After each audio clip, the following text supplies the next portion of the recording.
तो आज हम लोग स्टार्ट करने वाले हैं इंटीग्रेशन। ठीक है, तो हेडिंग डालते हैं integration. Integration, okay good. Differentiation समझ में आ गया, क्वेश्चन प्रैक्टिस करना अच्छे से। बहुत सारे क्वेश्चन करोगे तो और क्लियर होगा और दिमाग खोलेगा और अच्छे से समझ में आएगा कि क्या डिफ्रेंशिएशन होता है। ठीक है, तो इंटीग्रेशन स्टार्ट करते हैं। तो इंटीग्रेशन होता क्या है बेसिकली, तो इसको हम शॉर्ट में कहें तो ऐसा कह सकते हैं, मैथमेटिकली ऐसा कह सकते हैं। क्या मैथमेटिकली क्या कह सकते हैं कि this is the reverse process of differentiation. मतलब डिफ्रेंशिएशन जो होता है उसका उल्टा प्रोसेस, उसी को इंटीग्रेशन करते हैं। समझ में आया? जो डिफ्रेंशिएट कर रहे हैं हम लोग उसी का प्रोसेस को अगर उल्टा कर दें तो इंटीग्रेशन आता है। बेसिकली अगर मैथमेटिकली हम कहें तो मान लो कि कोई फंक्शन है y equal to f x, कोई फंक्शन है। ठीक है, इसको डिफ्रेंशिएट करते हैं, d y by d x करते हैं। तो इसको हम कर सकते हैं d f function of x by d x, ये कर सकते हैं। y का वैल्यू हमने ये रख दिया क्योंकि हमने ये माना था। और इसको अगर हम इंटीग्रेट कर दें तो हमें मिल जाएगा एफ एक्स। मतलब ये पूरा टर्म एफ एक्स के बराबर होगा। समझ में आ रहा है? अभी तो बेसिक है, अभी तो समझो बस। दो तरह के इंटीग्रेशन होते हैं, है ना, सुनो बस ध्यान से, सब समझ में आएगा। एक होता है इंडिफिनिट, सेकेंड होता है डिफिनिट। इंडिफिनिट और डिफिनिट में क्या डिफरेंस है वो हम लोग धीरे धीरे पढ़ेंगे। बस अभी समझो कि इंटीग्रेशन क्या है, रिवर्स प्रोसेस ऑफ इंटीग्रेशन है। क्या ये 100% सत्य बात है? तो अभी देखेंगे, जस्टिफाई करेंगे क्या ये रिवर्स प्रोसेस का जो स्टेटमेंट दिया जाता है हर जगह, तो क्या वो हर जगह सही है? ठीक है, और हमने बताया कि क्या उसी को मैथमेटिकली लिख दिया कि क्या किया हमने, डिफ्रेंशिएट क्या इसको एफ एक्स को डिफ्रेंशिएट किया। तो हमने एफ एक्स डिफ्रेंशिएट किया और उसको फिर इंटीग्रेट करेंगे तो फिर क्या मिल जाएगा, जो शुरू में स्टार्टिंग हमारा फंक्शन ऑफ एक्स था वो मिल जाएगा हमें। ये समझ में नहीं आया कोई बात नहीं, इससे मत लेना देना भी नहीं है। समझो यहाँ पर दो तरह का टर्म होता है, एक होता है इंडिफिनिट इंटीग्रेशन, एक होता है डिफिनिट इंटीग्रेशन। इतना समझ में आया? ठीक है, आगे देखते हैं। देखो पहले आता है इंडिफिनिट इंटीग्रेशन। ठीक है, अब मैंने जो बोला कि क्या बोला कि देखो कि रिवर्स प्रोसेस होता है ना, तो ध्यान से देखो इस बात स्टेटमेंट को समझो। अगर हम एग्जांपल लेते हैं, एक एग्जांपल लेते हैं कि if y is equal to 10x square plus 2 मान लेते हैं, और एक और एग्जांपल लेते हैं y equal to 10x square plus 9 मान लेते हैं। ठीक है, अब दोनों साइड डिफ्रेंशिएट करते हैं। डिफ्रेंशिएट कर रहा हूँ अभी, देखो तो d y by d x, इसका डिफ्रेंशिएट क्या होता है कर चुके हैं, कितना हो जाएगा 20x। कौन सा फॉर्मूला लगा इसको लगाने में, x to the power n होता है। इसका डिफ्रेंशिएशन क्या होता है n x n-1, तो वही किया हमने, है ना। n जो है वो कितना था 2, तो 2 इधर आ गया, और x कितना था 10, तो 10 में 2 मल्टीप्लाई हुआ तो कितना हुआ 20 हुआ, और 20 फिर क्या लिखना है x, तो x लिख दिया, n-1 मतलब 2 में से 1 गया तो यहाँ 1 है, और प्लस कांस्टेंट है, कांस्टेंट का डिफरेंशिएशन क्या होता है, डिफरेंशिएशन 0 होता है। तो d y by d x जो आया वो आया 20x यहाँ। ठीक है, उसी तरह यहाँ भी करते हैं, इस साइड किए तो d y by d x करते हैं, तो यहाँ फिर उसका यही चीज़ है तो 20x हो जाएगा, और फिर ये जो क्या है कांस्टेंट तो 0, तो d y by d x कितना आ गया 20x। अब तुम्हारे दिमाग में कुछ चमका होगा कि यहाँ कुछ भी हो आ तो वही रहा है, यहाँ भी 20x है, यहाँ 20x, यहाँ 200 रख दो या 2000 रख दो, कुछ भी रख दो, आना तो 20x ही है। अगर हम इसको इंटीग्रेट करते हैं, जैसे मुझे डी वाई डी एक्स लिख दिए, d y equal to 20x d x लिख दिए, डी एक्स को इधर ले गए और दूसरे इंटीग्रेशन लगा दिया। इंटीग्रेशन सिंबल ये होता है। ठीक है, तो डी वाई का मतलब क्या हुआ कि y, डी वाई मतलब क्या होता है बहुत स्मॉल वैल्यू, समझना, डी वाई मतलब क्या बहुत स्मॉल वैल्यू, ये मैंने बताया था इंटीग्रेशन पढ़ाते समय। अब उसको क्या कर रहे हैं, इंटीग्रेट कर रहे हैं मतलब जोड़ रहे हैं, मतलब बहुत बार डी वाई जितने भी हैं सबको जोड़ते गए जितने हैं, तो सबको जोड़ोगे तो क्या कंप्लीट y मिल जाएगा। तो यही होता है मीनिंग इंटीग्रेशन का। तो y हो गया 20x, इसका इंटीग्रेशन क्या होगा, ठीक है, तो इसका इंटीग्रेशन हम लोग पढ़ेंगे आगे, वैसे समझो पढ़ेंगे x स्क्वायर बाई 2 होता है। ठीक है, कैसे होगा बताएंगे अभी थोड़ी देर में। तो 2 कर गया तो 10 आ गया, तो कितना आ गया 10x स्क्वायर। तो देखा वही आ गया जो शुरू में हमने था क्वेश्चन, लेकिन ये 20 या जो माना था हमने, जो भी माना होगा, जो मान लो कि हमने 2 माना था ना इसे, तो 2 ही चलो 2 ही मानते हैं, ठीक है। हाँ, तो 2, ये 2 तो नहीं है यहाँ पर, या इसका करें तो वही बात है, डी वाई डी एक्स करेंगे तो क्या आ जाएगा 20x dx, ये y हो जाएगा, और ये क्या हो जाएगा 20x²/2, ये 2 कैंसिल 10 बार में कैंसिल हो गया, y इक्वल टू क्या आ गया 10x²। ये जो 9 है, ये जो 2 है वो कहाँ गया, इसका मतलब यहाँ कुछ भी वैल्यू हो, आ तो यही रहा है, आ तो यही रहा है इंटीग्रेशन में। इसलिए हम इंटीग्रेशन जब भी करते हैं तो उसके बगल में हम एक कांस्टेंट डालते हैं, यहाँ पर एक कांस्टेंट डालते हैं सेफर जोन के लिए, कि हो सकता है कि कोई कांस्टेंट रहा होगा जो कि इंटीग्रेशन में ख़त्म हो गया है इंटीग्रेशन प्रोसेस को फॉलो करते हुए, इसलिए हम लोग इसको डालते हैं। और ये सी जो कांस्टेंट है वो इनडिफिनिट होता है, मतलब कुछ भी वैल्यू हो सकती है जो पता नहीं है हमें, तो हम बोलते हैं इनडिफिनिट इंटीग्रेशन, इसलिए बोलते हैं इसे। या अगर मान लो कि यार सी का वैल्यू अगर मान लो 10x² और 10x² + 0 होता तो क्या दिक्कत था, यहाँ 0 होता, सी का वैल्यू क्या होता 0 हो जाता, कोई दिक्कत नहीं। तो सी को सेफर जोन के रखने के लिए कि हो सकता है कि यहाँ पर कुछ कांस्टेंट रहा होगा जिसको इंटीग्रेशन करते पहुँचने तक जो फाइनल आंसर पहुँचा उसमें वो हट जाएगा, तो सीधी बात है डिफ्रेंशिएट करते हैं, डिफ्रेंशिएट को इंटीग्रेट करेंगे तो उससे हट जाएगा। इसलिए सेफर जोन के लिए हम लोग ये करते हैं कि इसको बोलते हैं constant of integration, constant of integration. समझ रहे हो ना कि हमने जो किया 10x² + 2 या 10x² + 9, आंसर तो वही आया ना, 10x² ही आया, तो जो 2 और 9 है वो कहाँ गया, वो तो हट गया ना। तो इसीलिए हम लोग सी का वैल्यू यहाँ सी लिखते हैं, कांस्टेंट ऑफ इंटीग्रेशन। हो सकता है कि कोई कांस्टेंट रहा होगा जो कि प्रोसेस में खत्म हो गया, ठीक है, इसलिए सी डालते हैं। तो हम क्या लिखते हैं इंटीग्रेशन और उसके बाद सी डालते हैं, किसमें इनडिफिनिट इंटीग्रेशन की बात कर रहे हैं अभी, समझना, ठीक है। आगे बढ़ते हैं, देखो तो अब धीरे धीरे कुछ ज़्यादा है नहीं, अब फॉर्मूले हैं, फॉर्मूले याद रखना, वैसे है तो बहुत का कुछ, अभी फॉर्मूले याद रहेगा तभी आगे बढ़ पाएंगे हम लोग। तो फॉर्मूले क्या है, देखो पहला फॉर्मूला, ये फॉर्मूला देखो डिफ्रेंशिएशन जब बताया था तभी फॉर्मूले बताए थे, उसको भी ध्यान में रखना, उसको साइड में लिख लेना और लिख कर चिपका देना दीवार पे ताकि याद रहेगा तुम्हें। तो x एंड dx इसका क्या होता है, ठीक है। तो डिफ्रेंशिएशन में क्या होता था इसका डिफ्रेंशिएशन क्या होता था, डिफ्रेंशिएशन कैसे सिंपल लिखते हैं, डी करके लिखते हैं। यहाँ इंटीग्रेशन कैसे लिखते हैं, ऐसे लिखते हैं, ये इस तरह से, समझ में आ गया। तो इसको क्या था, इसका nxn-1 था ना डिफ्रेंशिएशन में, ठीक है। लेकिन यहाँ क्या होगा देखो xn+1/n+1, ये होता है फॉर्मूला, प्लस सी कांस्टेंट डाल देते हैं, अभी बोला मैंने कांस्टेंट डालना पड़ता है इसमें, ठीक है। अगर अब इसी के बाद जो भी आएगा ये ऐसे क्या जाएगा। अब मान लो कि तुम्हारा 1/x dx है, इसका क्या हो जाएगा ln x।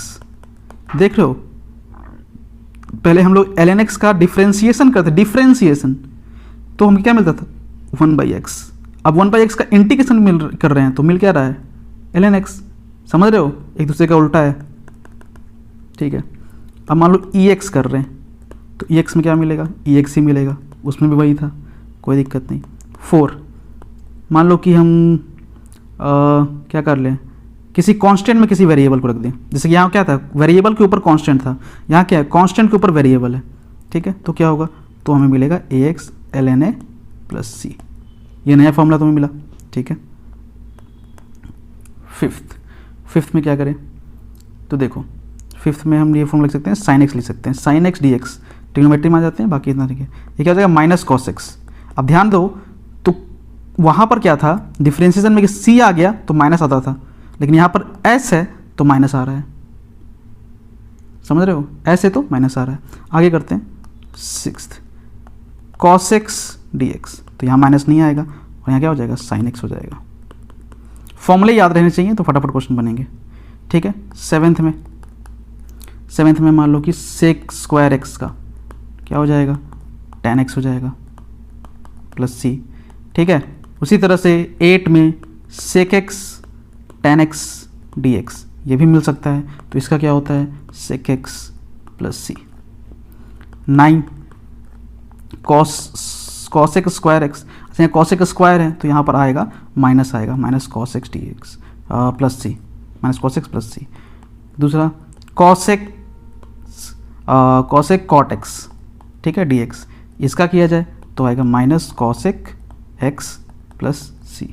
तो ये इतना तुम्हें याद रखना है भैया अच्छे से, ज़्यादा नहीं है, सिर्फ 10 ही है, इतना याद रहेगा काम चल जाएगा तुम्हारा, ठीक है। अच्छा यहाँ पर तो सीधी बात है कि n क्या होना चाहिए, नॉट इक्वल टू 1 होना चाहिए, तो सीधी सी बात है, मतलब -1 सॉरी, नॉट इक्वल टू -1, अरे नॉट इक्वल टू -1 होना चाहिए, क्योंकि अगर -1 हो गया तो ये खत्म हो गया, 0 हो जाएगा। ठीक है, ओके। अब सवाल लेते हैं, अब सवाल लेंगे तभी समझ में आएगा। चलो सवाल, पहला सवाल, मान लो कि इंटीग्रेट दिया हुआ है, बोल रहा है कि इंटीग्रेट करो, है ना, x cube plus x plus 5x² plus 2x plus 3। बहुत बड़ा ले लिया, लेकिन कोई दिक्कत नहीं है, स्टेप बाय स्टेप करेंगे बन जाएगा। इसको इंटीग्रेट करना है तो करते हैं, सॉल्यूशन करते हैं यहाँ पर। तो देखो एक्स का क्या हो जाएगा, अभी बताया कि क्या फॉर्मूला आएगा तुम्हारा, यहाँ फॉर्मूला लिखवाया है, कौन सा फॉर्मूला, ये फॉर्मूला x⁴n का क्या होता है, ये करना होता है, मतलब xn+1/n+1। n क्या है, नंबर, ये नंबर जो पावर में रहेगा वो नंबर।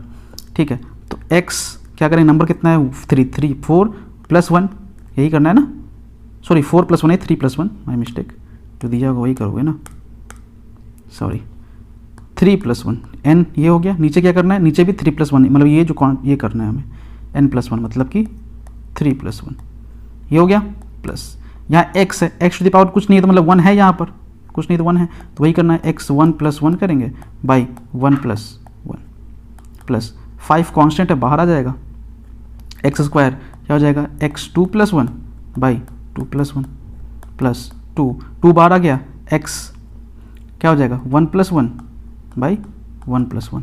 अब बाहर का मतलब ये नहीं है कि 2 बिल्कुल बाहर यहाँ आ जाएगा, यहाँ नहीं आएगा, सब में कॉमन थोड़ा ना, सिर्फ इसमें है, इसमें समझ में आ रहा है ना, जो टर्म कर रहे हो उसी के पास रहेगा, लेकिन थोड़ा उसको कुछ छेड़ना नहीं है, बस इतना समझ लो, क्योंकि कांस्टेंट है। और प्लस 3 क्या है, कांस्टेंट, तो कांस्टेंट का इंटीग्रेशन देखो क्या होता था, कांस्टेंट का इंटीग्रेशन क्या होगा, अच्छा एक शायद छूट गया है, ठीक है, यहाँ लिख लो 11th में, मान लो कि कांस्टेंट है, कांस्टेंट का इंटीग्रेशन क्या होगा, तो हो जाएगा, अब किसके इसमें करें, एक्स, तो यहाँ जाएगा cx + c, ठीक है, ये हो जाएगा। तो यहाँ कांस्टेंट का क्या हो जाएगा, कांस्टेंट मतलब जो नंबर है वो लिखो, और डिस्क्रिप्शन में कर रहे हो वो मल्टीप्लाई में आ जाएगा, मतलब 3x हो जाएगा, अब प्लस c डालते ही हैं तो c आ गया। अच्छा ये इंटीग्रेशन कर दिया ना, तो इसको लिखने की जरूरत नहीं है, तो यहाँ पर ब्रैकेट दे देते हैं, क्योंकि इंटीग्रेशन तो हो चुका है, इंटीग्रेशन तो हो चुका है, तो डायरेक्ट ये तुम्हारा आंसर हो गया। ठीक है, ऐसा ही क्वेश्चंस करेंगे, बस अब इतना ही है, चीज़ इतनी है, अब क्वेश्चन करोगे तो भी समझोगे। तो इंटीग्रेट कर रहे हैं हम 5x⁴ plus 4x² minus cos x, ठीक है, इसको इंटीग्रेट कर रहे हैं, तो 1/1 फॉर्मूला याद रहेंगे, आराम से बनेंगे। 5 को बाहर किया, x⁴ मतलब x⁴ 6 + 1 बाई 6 + 1 प्लस 4 को बाहर किया, x⁴ बाई 2 + 1 और माइनस cos x, तो cos x का देखो यहाँ क्या होता है, cos x का क्या होता है sin x, तो sin x लिखा, तो माइनस में sin x, ये माइनस नहीं है यहाँ पर, ये माइनस इसका है, ये वाला माइनस है, ठीक है, और प्लस फिर कांस्टेंट। अब ये कांस्टेंट, ये कांस्टेंट नहीं है ना, ये कांस्टेंट है, अपनी पूरे इंटीग्रेशन में कांस्टेंट आया, ये सबका अलग अलग कांस्टेंट होगा, लेकिन वो भी सब ऐड करोगे तो अपन कोई कांस्टेंट ही रहेगा, तो वही बात है। तो ये हो गया तुम्हारा आंसर, इसको सिंप्लीफाई कर लो, कोई बड़ी बात नहीं, 5x⁴ हो जाएगा बाई 7 हो गया, प्लस 4x⁴ हो गया बाई 3, 2 + 1 3 होगा ना, माइनस sin x और प्लस c, ये हो जाए तुम्हारा आंसर। ठीक है, आगे बढ़ते हैं, क्वेश्चन लिखते हैं, 5 cos x² minus 4 sec² x, ठीक है, dx, ये इंटीग्रेट करना है तुम्हें। तो देखो 5 तो कांस्टेंट, cos x² का क्या था फॉर्मूला, cos x² का था माइनस cos x, तो यहाँ क्या हो जाएगा माइनस cos x, ठीक है, माइनस 4 sec² का x का क्या था, देखो यहाँ पर फॉर्मूला, देखो फॉर्मूला याद तो देखा tan x था, तो tan x लिखना होगा, तो यहाँ लिखना होगा tan x प्लस c, इसको ऐसे लिख लो, 5 cos x minus 4 tan x plus c, हो गया सिंपल। नेक्स्ट क्वेश्चन देते हैं, मान लो करना है sec x tan x plus 5/x⁴ minus cos x, ये करना है इंटीग्रेट, तो करते हैं आराम से। sec x tan x का इंटीग्रेशन था यहाँ पर, देखो sec x tan x, ऐसा कोई डिफ्रेंसिएशन फॉर्मूला नहीं था, लेकिन यहाँ पर है, तो ये तुम्हें याद करना पड़ेगा। तो क्या होता है, डायरेक्ट sec x होता है ना, तो sec x हो जाएगा, ठीक है, माइनस 5 अब वैसे देखो तो उल्टा ही है, सेक एक्स का डिफरेंशिएशन ये होगा, उल्टा ही है, कोई नई बात नहीं है वैसे, ठीक है। और ये देखो एक्स टू द पावर 4 है, तो इसको क्या लिख सकते हो, एक्स टू द पावर 4 को तुम लिख सकते हो एक्स टू द पावर -4 लिख सकते हो। इसको इंटीग्रेट करोगे तो क्या हो जाएगा, x to the power -4 + 1 by -4 + 1 कितना हो गया, x to the power -3 by -3, ये हो गया ना। तो तुम -3 को नीचे माइनस है, यहाँ प्लस, तो माइनस आ जाएगा यहाँ पर, ठीक है, यहाँ 3 हो जाएगा, एक्स माइनस से नीचे जाएगा तो ये आ जाएगा, ठीक है, minus sine x, cos x का साइन एक्स होता है, प्लस सी हो गया, ये आंसर हो गया, ठीक है। और देखिए क्वेश्चन,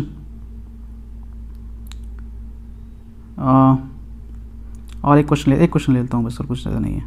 मान लो sec x tan x plus 2/x² minus sine x, ठीक है, ये इंटीग्रेट करना है तो करते हैं, तुम ही कर लो, खुद कर लो। सेक एक्स से क्या होता है, अभी लिखा है सेक एक्स होता है तो सेक एक्स हो जाएगा, प्लस 2x², तो 2 तो बाहर आ गया, x² क्या हो जाएगा देख लो, एक्स की पावर -2 लिख सकते हैं, क्या करेंगे -2 + 1 करेंगे, बाई -2 + 1 करेंगे तो क्या हो जाएगा, एक्स की पावर -1/-1 हो जाएगा, तो ये हो जाएगा इंटीग्रेशन। तो तुम्हें क्या लिखना पड़ेगा, नीचे x आ जाएगा, ये x -1 और नीचे यहाँ माइनस आ जाएगा, -x लिख, ठीक है, माइनस साइन एक्स क्या होता है, देखो साइन एक्स क्या होता है, माइनस कॉस एक्स, तो माइनस कॉस एक्स लिखना होगा, तो माइनस में प्लस हो जाएगा तो प्लस कॉस एक्स हो जाएगा ये। तो बेसिकली तुम्हारा फाइनल आंसर है वो सेक एक्स आया, -2/x आया, प्लस कॉस एक्स आया, प्लस कॉन्स्टेंट का साइन देगा, ये हो गया तुम्हारा इंटीग्रेशन। समझ में आया? तो ऐसा ही होता है इनडिफिनिट, और कुछ है नहीं इसमें। अब तुम्हें फॉर्मूले याद रहेंगे, क्वेश्चन प्रैक्टिस करोगे तो बस इतना ही है, ज़्यादा कुछ है नहीं इसमें, ठीक है। अब हम लोग करते हैं नेक्स्ट डेफिनेट, ठीक है।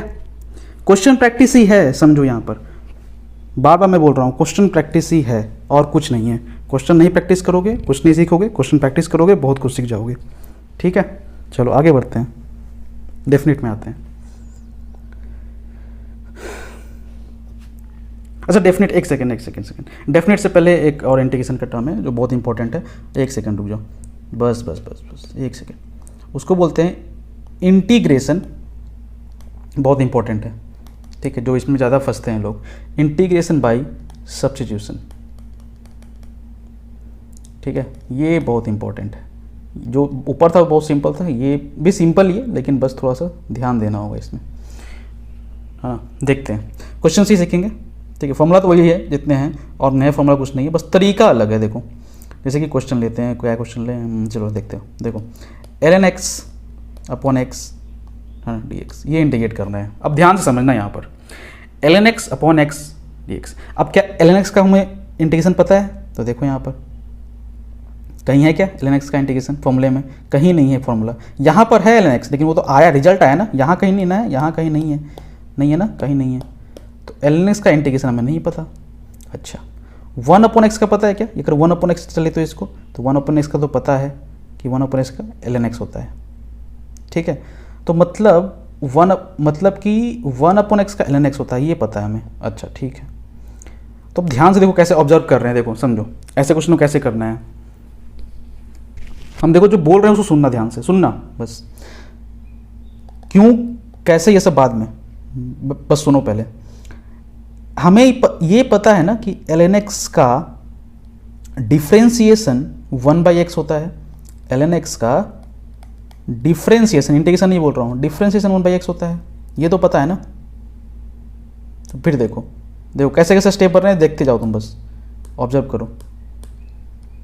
मान लेते हैं ln x = t, क्यों कर रहे हैं अभी मत सोचो, बस ध्यान से समझो। दोनों साइड डिफ्रेंशिएट करते हैं, तो इसको की डिफरेंस पता है 1/x होता है, 1/x dx, ठीक है, प्लस dt हो जाएगा इसका इंटीग्रेशन, सॉरी प्लस नहीं, इक्वल टू दोनों साइड क्या किया हमने, डिफ्रेंशिएट कर दिया, तो ln x का 1/x dx हो जाएगा और t का dt हो जाएगा। अरे यही होगा ना, सीधी सी बात है, यही होगा, उसमें कोई बड़ी बात नहीं है, ठीक है।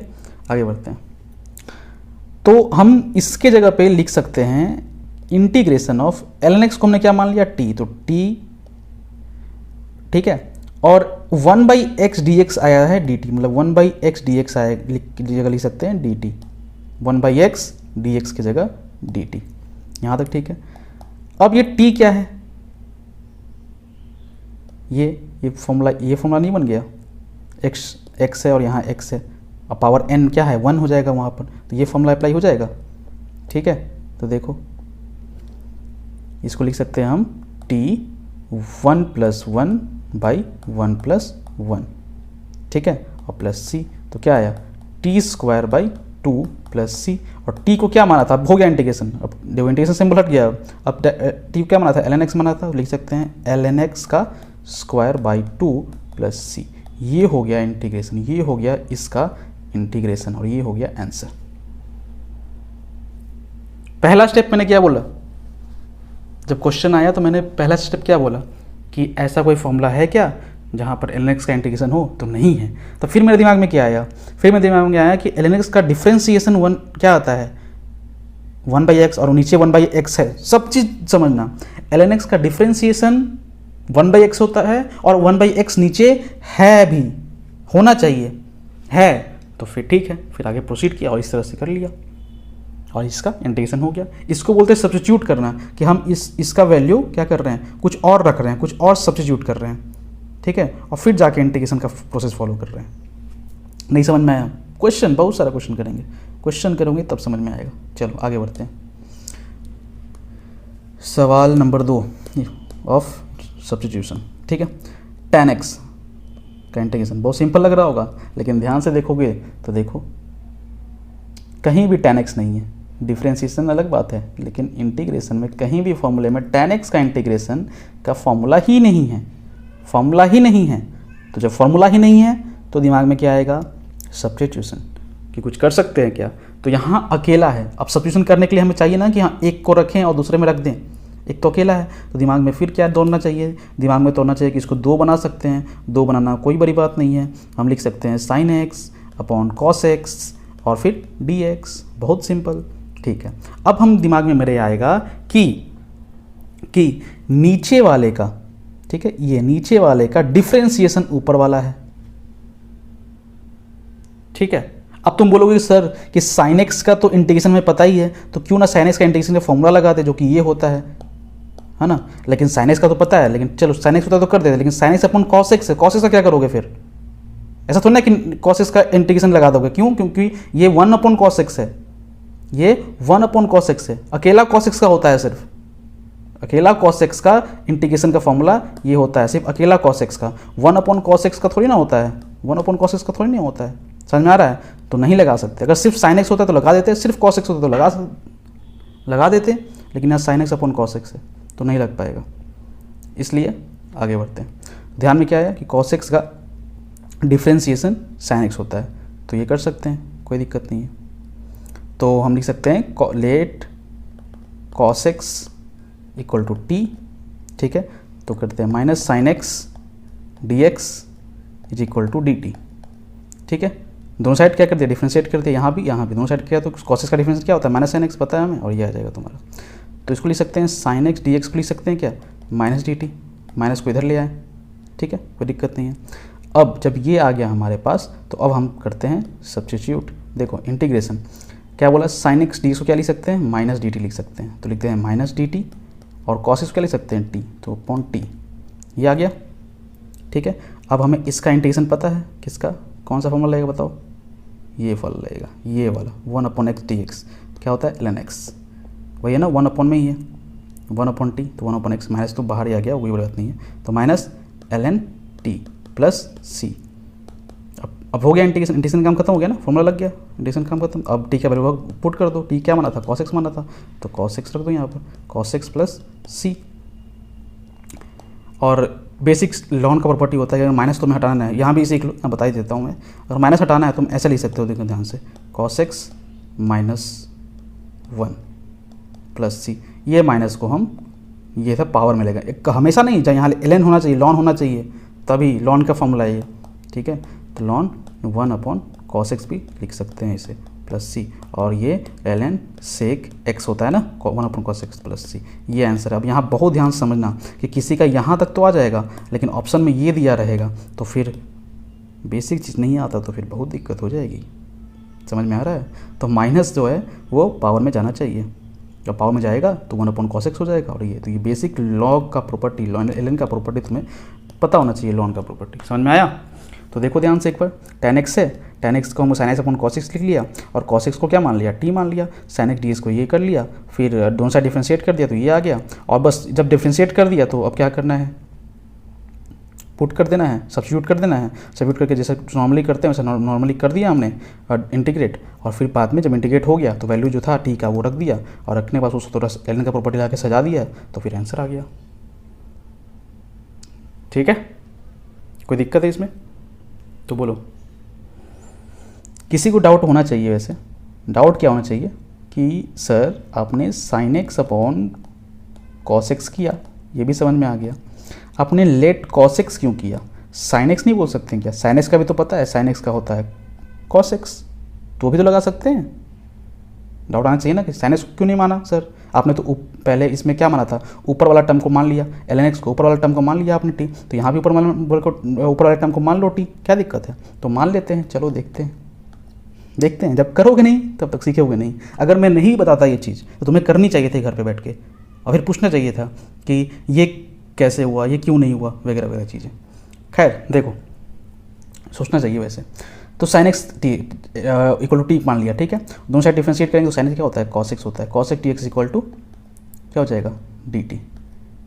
ठीक है, अब cos x dx equal to dt आ गया, सॉरी हाँ ठीक है आ गया। तो देखो यहाँ पर गड़बड़ क्या है, cos x dx dt लिख सकते हैं, यहाँ पर cos x dx है क्या, नहीं है, यहाँ 1 अपॉन cos x dx है ना, 1 अपॉन है, समझ में आ रहा है। cos x dx अगर रहता तो dt लिख सकते थे, तो हम इसको अगर लिखना भी जाए तो क्या लिखेंगे, फिर t लिख देंगे, और t लिख देंगे, dx अपॉन cos x को क्या लिखेंगे फिर बताओ, dx अपॉन cos x को लिखने के लिए कुछ है ही नहीं, यहाँ cos x dx मल्टीप्लाई में है, डिवाइड में आए क्वेश्चन में है, क्वेश्चन में डिवाइड में है ना, और यहाँ क्या है मल्टीप्लाई में आ रहा है, तो ये फॉर्मूला अप्लाई नहीं हो पाएगा यहाँ पर नहीं हो पाएगा, कहीं और हो सकता है, यहाँ पर नहीं हो पा रहा है, समझ में आ रहा है ना, क्योंकि cos x dx क्या आ रहा है मल्टीप्लाई में, यहाँ क्या है डिवाइड में, समझ में आ रहा है, बेसिक चीज़ें हैं।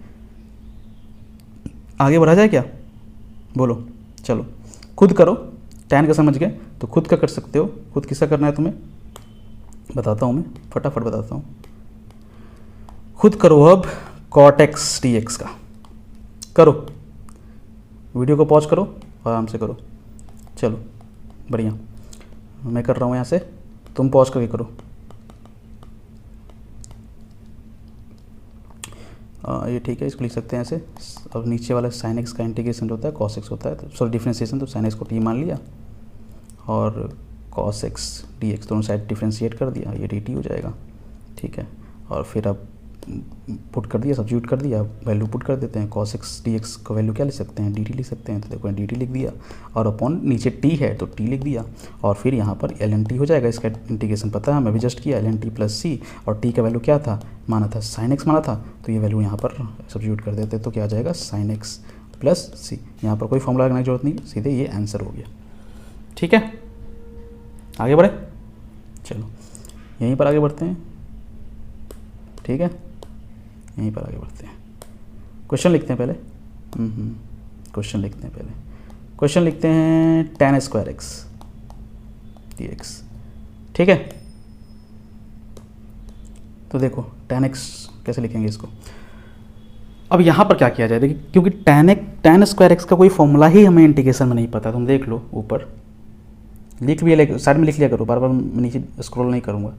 tan को देखो, tan का कोई फॉर्मूला ही नहीं है, tan का कोई फॉर्मूला ही नहीं है, tan का तो है ही नहीं, तो tan स्क्वायर का कहाँ से होगा, और tan स्क्वायर है x टू पावर n नहीं है, x टू पावर n अलग चीज़ है, tan अलग, ट्रिग्नोमेट्री फंक्शन में पावर अलग चीज़ है, तो वो फॉर्मूला तो लगेगा नहीं। तो tan स्क्वायर x है, तो कैसे किया जाए,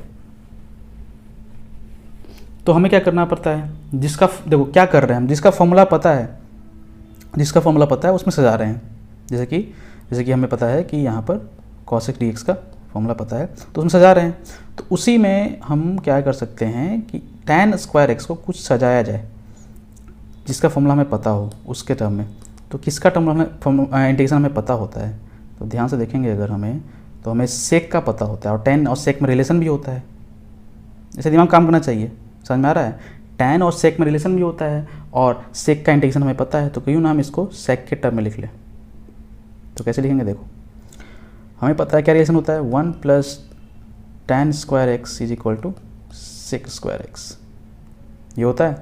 तो यहाँ से tan स्क्वायर एक्स क्या लिखोगे, sec square x minus one लिखोगे। तो अब ये लिख सकते हैं इसके जगह पे, ठीक है। तो लिख दें integration of sec square x minus one d x, हो गया आराम से। अब क्या हो जाएगा, integration sec square x d x करो आराम से, minus integration of one d x कर दो, ठीक है। अलग अलग कर दिया, कोई बड़ी बात नहीं। सेक स्क्वायर एक्स का क्या होता है इंटीग्रेशन, देखो यहाँ पर फटाफट tan x होता है, तो लिख देंगे यहाँ पर tan x लिख गया, माइनस आ गया। ये क्या है, कांस्टेंट का इंटीग्रेशन क्या होता है, कांस्टेंट का इंटीग्रेशन देखो, कांस्टेंट के बाद सी एक्स होता है, जो कांस्टेंट है उसमें एक्स मल्टीप्लाई कर दिए, ठीक है। तो कांस्टेंट में एक्स मल्टीप्लाई, कांस्टेंट क्या है, वन है, वन में एक्स मल्टीप्लाई करते 1x हो जाएगा, प्लस सी तो आएगा ही आएगा। तो आंसर क्या हो जाएगा, tan x minus x plus C. ये हो जाएगा तुम्हारा इंटीग्रेशन ऑफ किसका, tan स्क्वायर एक्स का। समझ में आया, इस तरह से करोगे, यही है। यहाँ पर सब्स्टिट्यूशन कहाँ पर यूज़ किया, यहाँ पर सब्स्टिट्यूशन यूज़ किया, ये फॉर्मूला लगाकर सब्स्टिट्यूट किया। आगे बढ़ते हैं, मान लो क्वेश्चन है कॉट स्क्वायर एक्स, खुद से करो अब, ठीक है। सेम क्वेश्चन है, खुद से करो, समझ में आएगा तुम्हें कैसे करना है। सॉल्व करते हैं। तो लेट फॉर्मूला पता है कि कॉट और कॉसेक में रिलेशन होता है, कॉसेक का इंटीग्रेशन हमें पता होता है, तो वहीं से प्रोसीड कर रहे हैं। ये फॉर्मूला बेसिक फॉर्मूला मैथ का, कॉट स्क्वायर एक्स को लिख सकते हैं, cosec square x minus one लिख सकते हैं। अब इंटीग्रेट कर देते हैं, इसकी जगह पर क्या लिख सकते हैं हम, ये पूरा टर्म लिख सकते हैं। तो cosec square x minus one और डी एक्स, तो इसका इंटीग्रेशन क्या हो गया, minus cot x minus x plus C, direct लिख रहे हैं हम। अब समझ में आ रहा है कॉसेक का इंटीग्रेशन क्या होता है, माइनस कॉट एक्स ऊपर लिखवा चुके हैं, और कांस्टेंट क्या हो जाएगा, एक्स हो जाएगा प्लस सी, आंसर हो गया। समझ में आया। और आगे बढ़ते हैं, क्वेश्चन करवा रहे हैं बहुत सारे। क्वेश्चन करवाने का पर्पस यही है कि क्वेश्चन करोगे तभी समझ में आएगा, और कुछ नहीं आएगा। बार बार बोल रहा हूँ, समझ जाओ। देखो sign square x d x, इसमें क्या कहते हैं, साइन का इंटीग्रेशन हमें पता होता है, लेकिन साइन स्क्वायर एक्स का नहीं पता। छोटी छोटी बात समझो, साइन एक्स का पता होता है, ठीक है, लेकिन साइन स्क्वायर एक्स का नहीं पता होता है। तो हम क्या कर सकते हैं, इसको ध्यान, cos two x equal to one minus two sine square x होता है, ठीक है। अब तुम बोलोगे कि सर इतना कैसे सोचेंगे, तो ये सोचना नहीं है, सोचना तो पड़ेगा ही, लेकिन अलग बात है। लेकिन ये सब नॉर्मल इंटीग्रेशन है, ये तुम्हें याद भी रहना चाहिए जनरली, कि हाँ कॉस साइन स्क्वायर का पूछ दिया तो ये करते हैं, जनरल सब्स्टिट्यूशन है, कोई नई चीज़ नहीं है। तो 2-3 बार करोगे, सब देखोगे, प्रैक्टिस करोगे तो दिमाग में अट जाएगा कि हाँ इस तरीके के इंटीग्रेशन इसी तरीके से ही होते हैं। समझ में आ रहा है, मैं बेस्ट तरीके बता रहा हूँ, ये नहीं समझना कि बहुत सब समझना है, ये करना है। मैं बेस्ट तरीके बता रहा हूँ कि इस तरह का इंटीग्रेशन इस तरीके से होता है, इसलिए ये तुम्हें ध्यान में रखना है। और ये रटना नहीं है, ये प्रैक्टिस से तुम्हें दिमाग में ऑटोमेटिक आना चाहिए, नहीं तो रटोगे तो भूल जाओगे। प्रैक्टिस से दिमाग में आना चाहिए। तो cos two x equal to one minus two sine square x, यही करते हैं। तो sine square x equal to लिख सकते हैं one minus cos two x by two लिख सकते हैं। तो बस सब्स्टिट्यूट कर देते हैं, ठीक है। ये इसका तो पता ही होता है, तो ये लिख सकते हैं, इसको ऐसे लिख सकते हैं, वन बाई टू अलग अलग कर देते हैं, कोई दिक्कत नहीं है, अलग अलग कर दिया और डी एक्स कर दिया।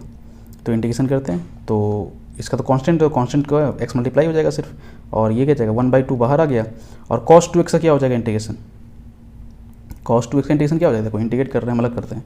कॉस टू एक्स का इंटीग्रेशन क्या हो जाएगा बताओ, कॉस टू एक्स का इंटीग्रेशन हो जाएगा, ऐसे लिखना पड़ेगा, कॉस इंटीग्रेशन माइनस, क्योंकि कॉस है, और one by two, sorry minus नहीं प्लस, कॉस है ना, डिफरेंशिएशन में आता है माइनस, सॉरी, ठीक है। One by two sign to x, ये हो जाएगा इंटीग्रेशन। डिफरेंशिएशन में हम क्या करते हैं, डिफरेंशिएशन में हम ऐसे करते हैं, सब बता रहा हूँ ध्यान समझना, ये होता है। तो लेकिन ये दोनों सेम नहीं, तो यहाँ 2x लिखना पड़ेगा, और यहाँ d2x चेन रूल लगाना पड़ेगा, और dx कर रहे हैं। तो अब यहाँ पर इंटीग्रेशन का फॉर्मूला लग जाएगा, जो होता है माइनस साइन 2x हो जाएगा, और d2x का कॉन्स्टेंट बाहर निकल गया, तो 2 बाहर, और dx बाई dx क्या हो जाएगा 1। तो इंटीग्रेशन, सॉरी डिफरेंशिएशन क्या आ गया, माइनस 2 साइन 2x, ये डिफरेंशिएशन आया इसका कॉस 2x का। लेकिन इंटीग्रेशन में ये 2 जो है वो डिवाइड में आता है। बेसिक चीज़ें फॉर्मूले हैं, और कुछ नहीं है, नई बात नहीं है। तो डिफरेंशिएशन करते हैं तो जो ये टर्म रहता है वो मल्टीप्लाई में आता है, लेकिन जब इंटीग्रेशन करते हैं जो ये टर्म है वो डिवाइड में आता है। बस सिंपल सी बात ये है। और माइनस साइन नहीं आता है इंटीग्रेशन में, डिफरेंशिएशन में आता है, ठीक है। तो 1/2, और ये 1/2 कौन वाला है, ये जो क्वेश्चन में लिखा था वो, और जब इसका इंटीग्रेट कर रहे हैं तो 1/2 तो और बाहर निकलेगा, एक और जो निकला यहाँ पर, तो 1/2 साइन 2x प्लस सी, इसको लिख सकते हैं हम आराम से x/2 minus sign 2x/4 plus सी। सीखते जाओ, ध्यान में रखते जाओ, ठीक है, ये हो गया, ये हो गया तुम्हारा साइन स्क्वायर एक्स का। और आगे बढ़े, चलो क्वेश्चन है इंटीग्रेट करो cos square x d x को। ठीक है, खुद से करो, खुद से करोगे तो सीखोगे, नहीं तो कुछ नहीं। फॉर्मूला पता है cos 2x का, सेम चीज़ करते जा रहे हैं, बोरिंग सा लग रहा है, कुछ नहीं, कर लो, देख लो, 1 + cos 2x/2। ठीक है, सेम ये फॉर्मूला पता होता है cos 2x का। बेसिक फॉर्मूले नहीं पता होंगे तो दिक्कत आएगी, तो बेसिक फॉर्मूले तुम्हें पता होनी चाहिए। किसके, तो बेसिक फॉर्मूले सबके पता होना चाहिए वैसे, और ट्रिग्नोमेट्री का तो चाहिए यहाँ पर। ये हो जाएगा, इसको लिख सकते हैं, क्या किया, सब्स्टिट्यूट कर दिया, इसका वैल्यू यहाँ लिख दिया और कुछ नहीं किया। तो 1/2 x इसका हो जाएगा, यहाँ हो जाएगा 1/2, तो ये 1/2 है, और जब इंटीग्रेट करेंगे तो एक बार 1/2 और आएगा, और फिर sin 2x हो जाएगा, और प्लस c हो जाएगा। ठीक है, और फिर आ जाएगा 1/2 x + sin 2x/4 + c, ये हो जाएगा इसका आंसर। देखते जाओ, ऑब्जर्व करो, जहाँ समझ में दिक्कत हो रही है वहाँ पर पॉज करो, पॉज करके समझो। ठीक है, तो यही था तुम्हारा इंडेफिनिट यहाँ पर ख़त्म हो गया। अब देखो बोलोगे कि और क्वेश्चन कराओ, तो क्वेश्चन तो बहुत है, जितना कॉन्सेप्ट था मैंने बता दिया, क्वेश्चन बहुत हैं। क्वेश्चन करने के लिए तुम्हें खुद से करना पड़ेगा। खुद करने के लिए कोई भी एक बुक उठाओ, बुक मैंने पहले ही बता चुका है, सिंगेज उठा सकते हो, सिंगेज में है क्वेश्चंस कुछ, ठीक है, वो कर सकते हो। और कोई भी इंस्टीट्यूट में पढ़ रहे हो तो वहाँ के मॉड्यूल में क्वेश्चन मिलेंगे तुम्हें, वहाँ के मॉड्यूल में क्वेश्चन कर सकते हो। ठीक है, इतना इनफ है, ज़्यादा कुछ करने की जरूरत नहीं है इस चैप्टर में। ओके, तो ये हो गया इंडेफिनिट। नेक्स्ट तुम्हारा है डेफिनिट। ठीक है, डेफिनिट भी स्टार्ट कर देते हैं, फटाफट खत्म करते हैं, कोई बहुत ज़्यादा चीज़ बड़ी चीज़ नहीं है ये सब चीज़ें। ओके, तो डेफिनिट इंटीग्रेशन, तो यहाँ डिफिनेट में डिफाइन करते हो कि कहाँ से कहाँ इंटीग्रेट करना है, ये डिफिनेट है और कुछ नहीं है। जैसे कहने का मतलब मान लो कि इंटीग्रेशन कर रहे हैं किसी फंक्शन f(x) dx का, तो यहाँ लिमिट देते हैं कि यहाँ b a से b कर रहे हैं, a से b क्या बोलते हैं, b को बोलते हैं अपर लिमिट। अपर लिमिट का मतलब ये नहीं है कि वो बड़ा है, उससे मतलब नहीं, ऊपर है तो बस अपर लिमिट है, और नीचे है तो लोअर लिमिट, और कुछ नहीं इसका मीनिंग है, और कुछ मीनिंग नहीं है इसका। ये हो गया। तो जैसे कि मान लो कि f(x) dx कर रहे हैं, इंटीग्रेट कर रहे हैं, तो इसका इंटीग्रेशन मान लो gx + c आया होगा। ठीक है, ये हो गया डिफिनिट में। लेकिन अगर इनडिफिनिट कर रहे हैं तो f(x) dx, ठीक है, और a से b कर रहे हैं, तो हमें लिखना होगा कि जो ये आया तो आया, ठीक है, लेकिन उसमें ये लिमिट डालना पड़ेगा g b, और माइनस करना पड़ेगा, अपर लिमिट को माइनस करना होगा लोअर लिमिट से। ठीक है, और यहाँ प्लस c नहीं आएगा, क्योंकि यहाँ पर डिफाइन कर चुके हो पहले कि कहाँ से कहाँ कर रहे हो, तो प्लस c कॉन्स्टेंट नहीं आएगा यहाँ पर, और ये हो जाएगा डिफिनिट। तो ये इनडिफिनिट में क्या करते हैं और ये डिफिनिट में क्या करते हैं, अभी समझ में आएगा क्वेश्चन जब करेंगे, तो क्वेश्चन करते हैं और तभी समझ में आएगा। चलो ठीक है, क्वेश्चन लेते हैं। क्वेश्चन है पहला, x² या x² रहने दो, अभी सिंपल लेते हैं। ठीक है, x को करते हैं 0 से 2, ठीक है, dx। तो इसका इंटीग्रेशन क्या हो जाएगा बताओ।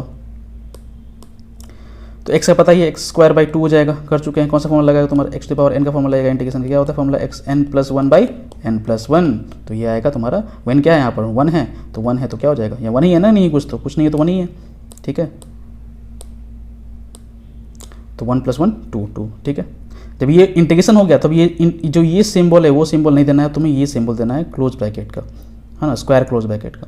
अब x का वैल्यू 0 है और ये 2 लिख देंगे यहाँ पर, तो क्या आ जाएगा। अब क्या रखना है, अपर लिमिट, मतलब ऊपर वाला टर्म यहाँ रखना है। तो देखो ऊपर क्या है, 2 है, तो 2 रखोगे यहाँ पर, 2 कहाँ की जगह, x की जगह पर रखोगे सिर्फ, तो 2 स्क्वायर हो जाएगा, नीचे 2, ये हो गया, x की जगह पर तुम रख दिया। अब नीचे माइनस करोगे, ठीक है, अब रखोगे नीचे वाला टर्म यहाँ रखोगे 0 को रखोगे 0²/2, ये करना है। ये हमने x की जगह पे 2 रखा और x की जगह पे फिर 0 रखा, अपर लिमिट माइनस लोअर लिमिट, अपर लिमिट माइनस लोअर लिमिट। ठीक है, वैल्यू रखो तो क्या हो गया, 4 हो गया ना, ये 4/2 माइनस 0/2, ये हुआ ना, ये 2 से कट गया, तो कितना है 2 - 0, मतलब कि 2 आंसर आया। समझ में आया,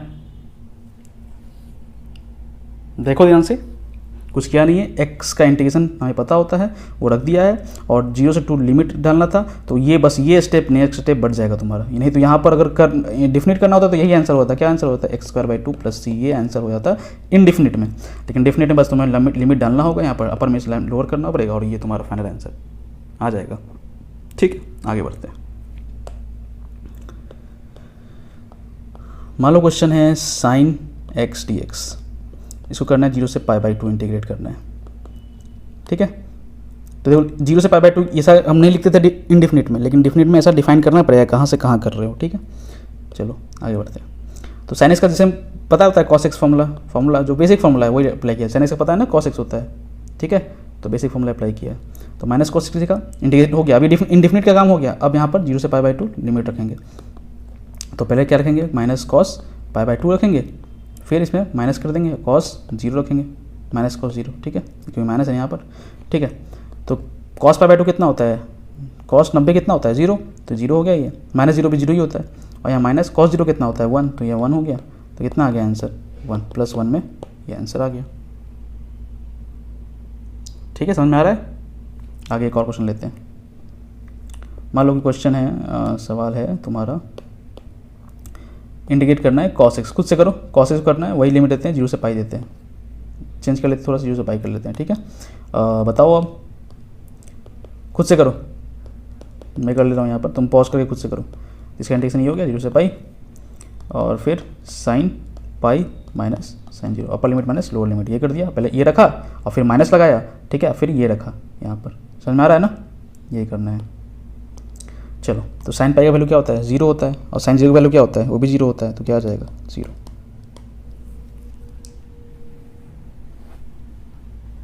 ठीक है। तो यही होता है इनडिफिनिट में। तो इसमें कुछ बताने लायक है नहीं, वैसे करना क्या है तुम्हें बस समझ में आ गया होगा कि जैसे इनडिफिनिट होता है वैसे ही तुम्हें इंटीग्रेट कर देना है। उतना करने के बाद बस लिमिट डाल देना है कि अपर, पहले लिख देना है कि अपर वाला, ऊपर वाला जो लिमिट है वो लिख देना है एक्स की जगह पे या जो भी है वेरिएबल, और वो नीचे वाला लिमिट लिख देना है और बीच में माइनस लगा देना है। फिर इसको सॉल्व कर दो, मैथमेटिकल इक्वेशन सॉल्व करना है, वो आ जाएगा। यही होता है डिफिनिट, और कुछ नहीं है डिफिनिट, ठीक है। मैथ में तो और है, लेकिन तुम्हारा फिजिक्स में इतना ही काम आएगा, ठीक है, मोटा मोटी यही है। ओके, कोई दिक्कत यहाँ से समझ में आ गया। चलो अब हम देखते हैं मैथमेटिकल मीनिंग क्या होता है। मैथमेटिकल मीनिंग क्या होता है, ठीक है। मैथमेटिकल या बोलो ग्राफिकल मैट्रिक्स, सॉरी मैथमेटिकल में बोलो ग्राफिकल मीनिंग बोलो, कि ग्राफ के अकॉर्डिंग हम देखें अगर ग्राफिकल मीनिंग ऑफ इंटीग्रेशन,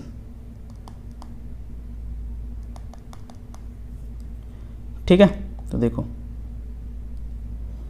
एक लाइन ड्रॉ करते हैं स्ट्रेट, ब्लैक कलर लेते हैं, ठीक है, ये स्ट्रेट लाइन हुआ, ये इसके स्ट्रेट लाइन हुआ, स्ट्रेट लाइन बिल्कुल, चलो बढ़िया। और एक लाइन लेते हैं कर्व्ड, मान लो ऐसा, ठीक है यहाँ तक। अब देखो क्या होता है इंटीग्रेशन, ये मान लो कि तुम्हारा एक्सिस है एक्स, ये मान लो तुम्हारा एक्सिस है वाई। अब देखो क्या होता है इंटीग्रेशन। अब हमने मान लो कि छोटा सा पार्ट लिया, ठीक है, कहाँ पर लिया, ये छोटा सा पार्ट लिया, ये हमने छोटा सा पार्ट लिया, ठीक है, इस छोटे से पार्ट को हमने लिया। तो छोटा सा पार्ट हमने लिया, कहाँ लिया, एक्स में लिया, समझना एक्स में लिया, तो इसको लिखेंगे छोटा सा पार्ट डी एक्स, ठीक है। और ये जो लंबाई है वो उसको हम वाई मान लेते हैं, तो वाई मान लिया, ठीक है, क्योंकि ये छोटा सा पार्ट नहीं है ना, ये छोटा सा पार्ट थोड़ी ना है, ये छोटा सा पार्ट थोड़ी ना हुआ, छोटा सा पार्ट तो ये हुआ, तो इसलिए डी एक्स लिखा है यहाँ पर, समझ में आया। और वहाँ लंबाई को वाई मान लिया, उसमें कोई दिक्कत नहीं है, ठीक है यहाँ तक। तो अब देखो और डिफाइन कर देते हैं पहले कि ये एक्स जो है, ये जो ग्राफ स्टार्ट हो रहा है वो एक्स इक्वल टू ए से हो रहा है, और जो यहाँ पर बंद हो रहा है वो मान लो कि, ठीक है, एक्स इक्वल टू बी पे हो रहा है, ठीक है, समझना यहाँ तक, ठीक है।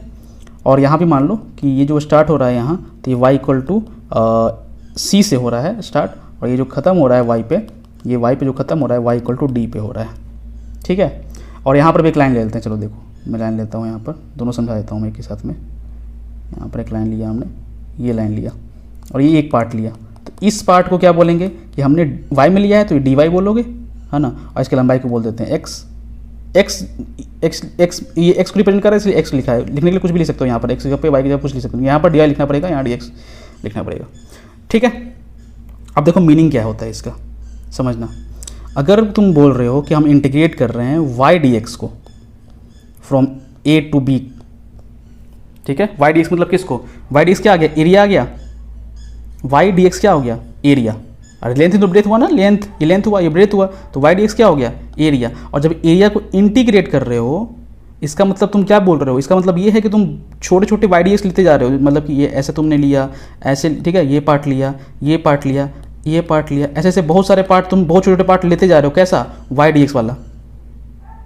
जिसका एरिया वाई डी एक्स है, वैसे पार्ट तुम लेते जा रहे हो, लेते जा रहे हो। क्यों, कौन बोल रहा है ये तुम लेते जा रहे हो, ये सिंबल बता रहा है कि तुम क्या कर रहे हो, बहुत सारे पार्ट तुमने लिया और उसको ऐड कर दिया। इस सिंबल का मतलब क्या है, एडिशन।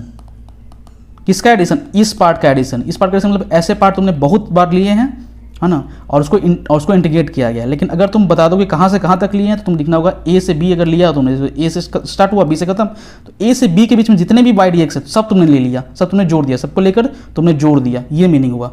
ए से बी तक जितने भी वाई डी एक्स हैं, जितने भी इस एरिया की चीज़ें हैं, वो सबको तुमने ले लिया और जोड़ दिया। इंटीग्रेशन मतलब जोड़ना। तो इसका मतलब कि ये पूरा एरिया तुमने ले लिया, ये पूरा एरिया तुमने ले लिया, समझ में आ रहा है, ये पूरा एरिया तुमने ले लिया। तो वाई डी एक्स का मतलब क्या है कि area between curve and y, sorry y नहीं, एक्स एक्सिस, समझ रहे हो। कर्व, जो ये कर्व क्वेश्चन में दिया हुआ था, देखो ये कर्व, ये कर्व, ये कर्व, और कर्व और y x, sorry x axis के बीच में आ रहा है ना, देखो कर्व, और ये जो कर्व है तुम्हारा, कर्व और एक्स एक्सिस के बीच में है ना ये एरिया, तो इसी बोल रहे हैं area between curve and x axis. लेकिन अब और भी अच्छे से एक्सप्लेन करोगे तो क्या लिखोगे, from a to b, from a to b. होने के लिए एरिया तो ये भी एरिया हो सकता है, लेकिन ये नहीं ले रहे हो तुम, कहाँ से ले रहे हो, ए स्टार्ट किया और बी से खत्म किया, ये लिए हो। तो इसका मीनिंग ये हुआ, मतलब कि हम किसी चीज़ को अगर इस तरह से, ये इसका मतलब इंटीग्रेशन हुआ, क्योंकि लेंथ एंड ब्रेथ थे, और कहाँ से कहाँ कर रहे हो डिफाइन कर दिए, ए से बी कर रहे हो, तो इसका मतलब तुम क्या कर रहे हो, एरिया निकाल सकते हो। मतलब कि एरिया, अगर इसका मतलब कि तुम इंटीग्रेशन से एरिया भी निकाल सकते हो किसी चीज़ का, समझ रहे हो। एक बार और एक चीज़ लगती है, देखो यहाँ देखो, ध्यान समझना। अगर तुम एक्स डी वाई लिख रहे हो, तो एक्स डी वाई कौन सा हुआ, एक्स ये हुआ और डी वाई ये हुआ, यही हुआ ना। और कहाँ से कहाँ लिखना पड़ेगा, सी से डी, तो सी से डी। इसका मतलब क्या हुआ, इसका मतलब हुआ area between curve and y axis, है ना। कर्व और वाई एक्सिस के बीच में ये एरिया आया ना, ये एरिया, ठीक है, ये वाला एरिया, ठीक है, ये सब एरिया आ रहा है ना वाई एक्सिस के बीच में, ठीक है। लेकिन कहाँ से कहाँ, from c to d. Define करना पड़ेगा कि सी लिमिट है, सी से नीचे नहीं और डी से ऊपर नहीं, इसके बीच में जितने भी एरिया हैं वो है। तो उसको अगर तुम्हें निकालना है तो कैसे निकालोगे, ये कर दोगे तो निकल जाएगा। समझ में आ रहा है, ये मीनिंग होता है। इसको ध्यान से देखो, समझो।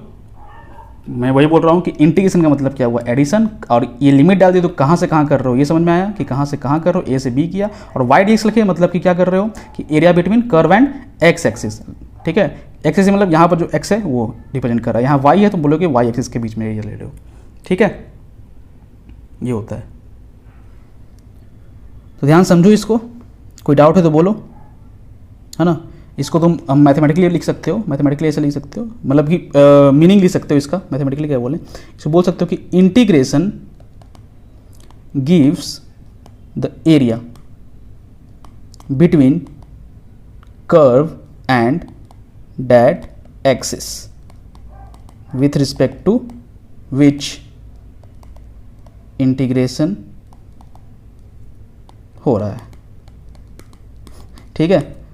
मतलब क्या कि इंटीग्रेशन क्या दे रहा है, गिव्स क्या दे रहा है, एरिया दे रहा है। किसका एरिया दे रहा है, बिटवीन कर्व और उस एक्सिस के बीच में विथ जिसके रिस्पेक्ट में तुम इंटीग्रेट हो रहा है। मतलब देखो इंटीग्रेशन, ये इंटीग्रेशन है, इंटीग्रेशन सिंबल है, इंटीग्रेशन है, क्या दे रहा है, एरिया दे रहा है। एरिया दे रहा है किसके, कर्व और किसके बीच में, जो जिसके रिस्पेक्ट में कर रहे हो इंटीग्रेशन, क्या, एक्स के रिस्पेक्ट में, तो एक्स के बीच में, तो कर्व और एक्स के बीच में जो एरिया होगा वो तुम्हें दे देगा। जिसके रिस्पेक्ट में कर रहे हो वो, इसके वाई के रिस्पेक्ट में किया तो वाई के बीच में एरिया, कर्व और वाई के बीच में, समझ में आया, ये मीनिंग हुआ। तो मतलब इंटीग्रेशन से तुम एरिया भी निकाल सकते हो इसका मतलब। तो एक क्वेश्चन देखते हैं और फटाफट इसको खत्म भी करते हैं, कोई बहुत बड़ी बात नहीं है ये। तो y इक्वल टू 2x मान लिया, अब इसका इंटीग्रेशन करना है मान लो, तो हम क्या करेंगे, 2x का इंटीग्रेशन, ठीक है, करना है हमें, dx करना है। और मान लो कि लिमिट देते हैं 0 से 2, सिंपल देते हैं, ठीक है। मतलब मान लो ये क्वेश्चन है, find area between curve and x axis, है ना, क्योंकि एक्स एक्सिस है, from x equal to 0 to x equal to 2। ये क्वेश्चन है पूरा, ये कंप्लीट क्वेश्चन है और ये सॉल्यूशन हम कर रहे हैं। तो क्या एरिया निकालने क्या कर रहे हैं, इंटीग्रेट किया और कहाँ से कहाँ 0 से 2, तो 0 से 2 कर दिया। और यहाँ dx क्यों रखा, dx क्यों रखा, यहाँ x तो इसलिए dx नहीं रखा, यहाँ बोला है कर्व और x एक्सिस के बीच में, तो x एक्सिस के बीच में मतलब यहाँ dx रखना पड़ेगा। ये समझ में आया? ठीक है, तो अब करते हैं इंटीग्रेट। तो 2x dx 0 से 2 यही करना है ना, मैं जब कर लेते हैं फटाफट। तो क्या होता है 2 बाहर निकल जाएगा, ऐसा क्या हो जाएगा x²/2 हो जाएगा ना। अरे x का क्या होता है, x टू पावर n है, इसका इंटीग्रेशन क्या होगा x टू पावर n+1/n+1 होगा। तो वही किया ना, 1 कितना है वहाँ 2, मतलब x पावर कितना है 1 है, तो 1 हो गया, 2 कैंसिल हो गया, कितना हो गया अपर लिमिट मतलब 2 का स्क्वायर और माइनस लोअर लिमिट, ये हो जाएगा। तो 4 - 0 कितना आ गया 4। तो ये हो गया इंटीग्रेशन, मतलब ये एरिया हुआ। इस ऐसा कोई ग्राफ है तो उसका एरिया ये होगा। अब ग्राफिकल समझते हैं, देखो ग्राफ का मतलब इसका मीनिंग समझते हैं। देखो ये y है, ये x है, ये x है, ये y है। तो y इक्वल टू 2x का ग्राफ कैसा होगा, तो y इक्वल टू 2x मतलब क्या है, y is proportional to x। तो y is proportional to x का ग्राफ कैसा होगा, ये सीधी सी बात है, ये कुछ ऐसा ग्राफ होगा। ठीक है, ये y इक्वल टू 2x का हो गया, y बढ़ेगा तो x बढ़ेगा, x घटेगा तो y घटेगा, सीधी बात है, ऐसा ग्राफ होगा। अब ये x इक्वल टू 0 हो गया और ये कहाँ तक जाएगा, तो सीधी सी बात है, ये x इक्वल टू 2 तक बोल रहा है, x इक्वल टू 2 तक निकालना है। तो ये कितना हो जाएगा, तो ये तो 4 हो जाएगा। अरे x का वैल्यू 2 रखोगे तो कितना आ जाएगा, y इक्वल टू 4 नहीं होगा, 2 × 2 4 हुआ ना, तो इसका मतलब y का वैल्यू क्या आएगा, मैक्सिमम 4 आएगा। तो अब क्या, अब पूछ किसका, एरिया किसका पूछ रहा है, इसका पूछ रहा है, इसका पूछ रहा है, बताओ। ये एरिया पूछ रहा है, ये एरिया पूछ रहा है क्वेश्चन में, ये पूछ रहा है ना, क्योंकि क्या बोल रहा है कर्व एंड x एक्सिस से पूछ रहा है, इसका मतलब ये एरिया पूछ रहा है। तो इसका मतलब इसका एरिया निकालना है हमें, किसका, इसका एरिया निकालना है, ये एरिया हमें बताना है कि कितना होगा। तो हम डायरेक्ट देखो कर रहे हैं, 0 से 2 कितना डिस्टेंस हो गया, 2 हो गया, और यहाँ से ये डिस्टेंस कितना हो गया 4 हुआ ना। तो एरिया का फॉर्मूला क्या होता है, एरिया निकालने के लिए half into breadth into height, तो कितना हो गया हाफ इंटू 2 × 4, अरे 2 बेस हुआ और हाइट कितना हुआ 4 हुआ, तो 2 से ये 2 कट गया तो कितना आया 4 ही आया। तो देख रहे हो इंटीग्रेशन कर रहे हैं, और इंटीग्रेशन का कोई फॉर्मूला अप्लाई किए बिना डायरेक्ट इंटीग्रेशन हो रहा है ग्राफिकल मेथड से। समझ में आ रहा है, ग्राफिकल मेथड से। तो ये भी एक टेक्निक है इंटीग्रेशन करने का, इसमें डिटेल में जाएंगे, बहुत लंबा जाएगा ये ग्राफिकल मेथड। तुम्हें ये पता है तो कोई दिक्कत नहीं है, इससे भी सारे क्वेश्चन होने वाले हैं। मैं बस बता दिया कि इस तरह से भी इंटीग्रेशन किया जा सकता है, और ये एरिया निकालने के लिए भी अच्छा तरीका है। और डिटेल में पढ़ना है तो डिटेल में तुम बहुत अच्छे से पढ़ोगे, कहाँ पर, एरिया अंडर कर्व मैथमेटिक्स में। समझ में आया, तो एरिया अंडर कर्व मैथमेटिक्स में बहुत ही आराम से इसको पढ़ोगे, बहुत डिटेल में पढ़ोगे इसको।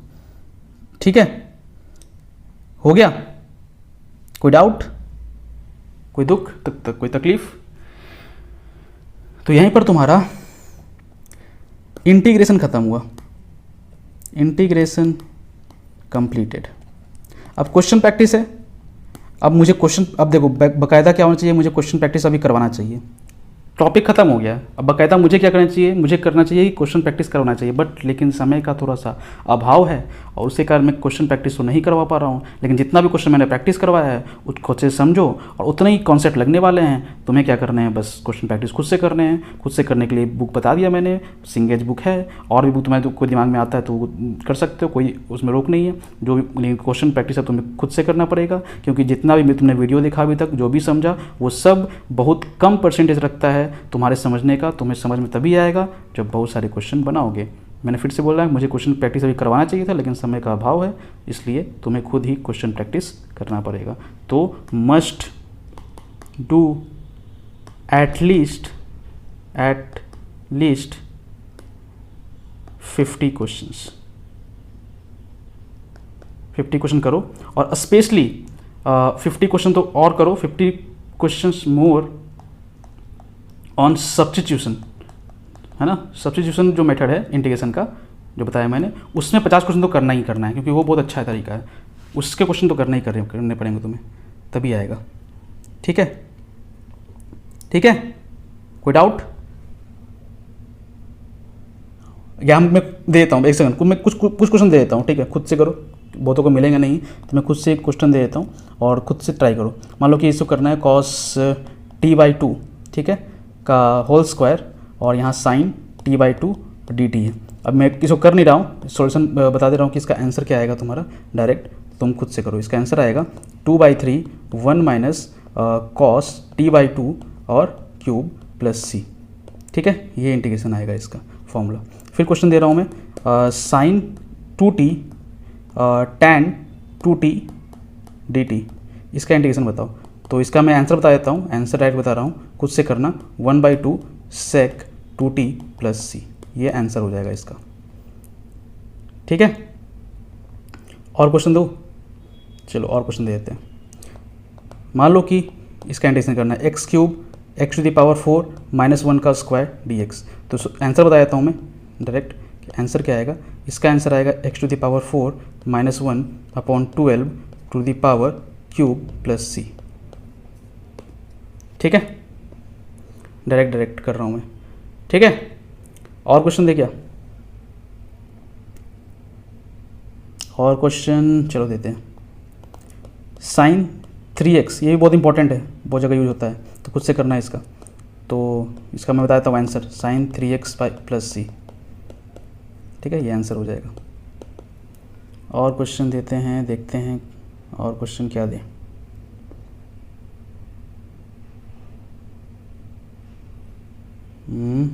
और क्वेश्चन क्या दें,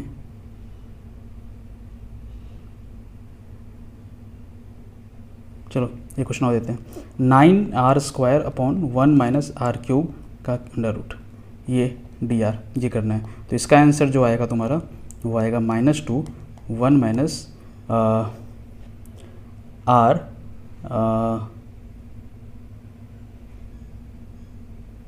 r² 3/2 प्लस सी। ठीक है, और क्वेश्चन दे क्या, और क्वेश्चन देते हैं। इंटीग्रेट 3/2 - x का होल स्क्वायर dx। तो इसका जो आंसर हो जाएगा, डायरेक्ट बता रहा हूँ आंसर, इसका आंसर होगा 3/2 - x प्लस सी। ठीक है, सब ठीक ठाक क्वेश्चन है, प्रैक्टिस के लिए बहुत सही है, अच्छे से करना, ईमानदारी से करना, बन जाएगा। ये होता है। तो इसके आंसर तुम्हारे आएंगे -1/4 cos 2x, ठीक, 2x² प्लस सी, ये आएगा इसका आंसर। ठीक है, और क्वेश्चन दे, मालूम इंटीग्रेट करना है 4y/2y² प्लस 1, ठीक है, dy। तो इसके आंसर तुम्हारा आएगा 2√2y² प्लस 1 प्लस सी।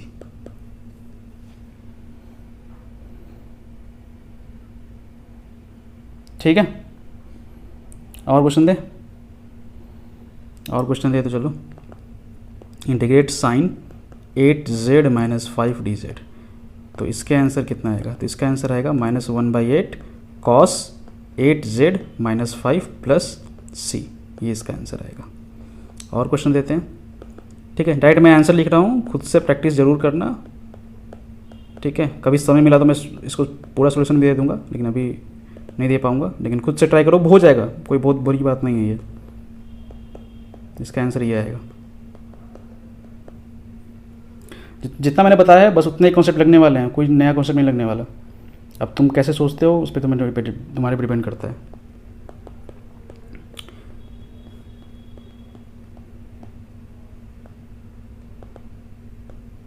ठीक है, इसका आंसर ये आएगा। क्वेश्चन देखो, क्वेश्चन बहुत है, खुद से करोगे सीखोगे।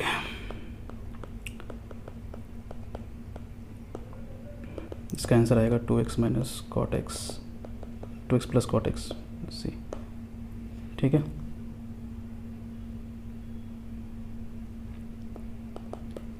cot स्क्वायर x, ये बच्चा का सवाल है एक। ठीक है, इसका बहुत लोग कंफ्यूज हो जाते हैं, तो इसका आराम से करोगे तो बन जाएगा, कोई बड़ी बात नहीं है वैसे।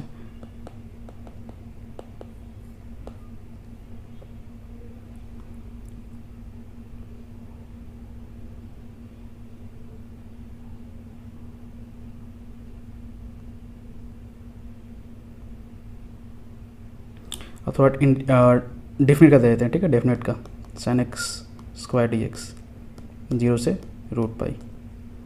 तो इसका आएगा, इसको जब सॉल्व करोगे तो 1 आएगा। रूट पाई है, ध्यान देना, ठीक है।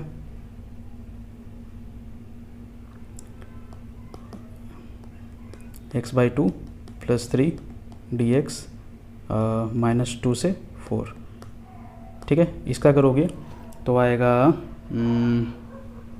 21, ठीक है। और क्वेश्चन देते हैं, sin थीटा डी थीटा, इसका करोगे 0 से 2 पाई, तो डायरेक्ट बता सकते हो, वैसे 0 आएगा क्योंकि 2 पाई से, लेकिन फिर भी याद रखो, इसको कर सकते हो खुद से।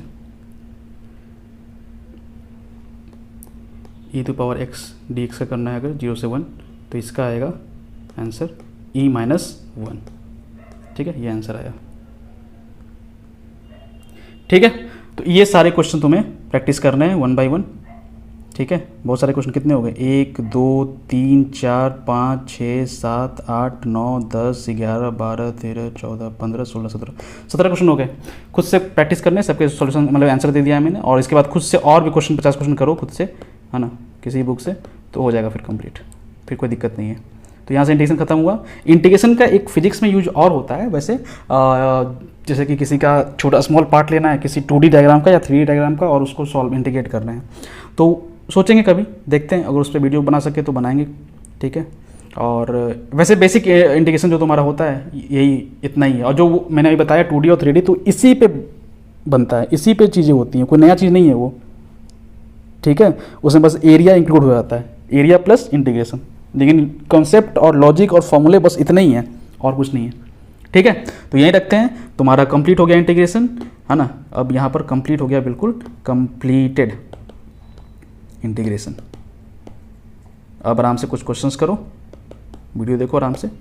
Thank you.